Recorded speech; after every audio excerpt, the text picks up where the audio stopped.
Komentarišući odnose sa zemljama u regionu, predsjednik Srbije Tomislav Nikolić kaže da je njegova izjava da Srbe iz Bosne naziva Bosancima pogrešno protumačena.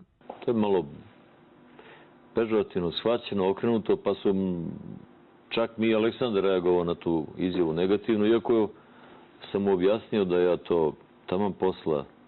Mene samo boli kad se mi Srbi odreknemo po nečega.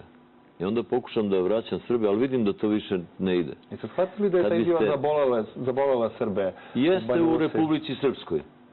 Jer su ih odvikli od toga da su Bosanci. I ja sad to prihvatam, razumem. Ali ako bih rekao Hercegovcu da više nije Hercegovac, njega bi to zabolelo.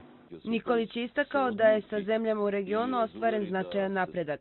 Komentarišući sastanak sa predsjednikom Hrvatske Ivom Josipovićem, Nikolić kaže da su razgovarali o svemu, pa i o tome da se u Srbiji sudi samo Srbima, dok se u Hrvatskoj sudi i Srbima i Hrvatima, te da treba imati isti aršin za sve, kao i da je besmisleno insistirati na tužbama za genocid jednih protiv drugih. Mi moramo da živimo u budućnosti zajedno i da zatvorimo ta vrata iza sebe.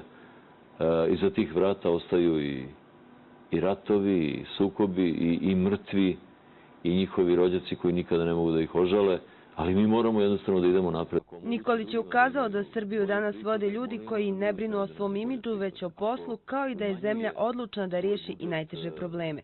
Srbija više nije zemlja nad kojom treba stajati i plakati, to je zemlja koju čeka budućnost, zaključio je Nikolić.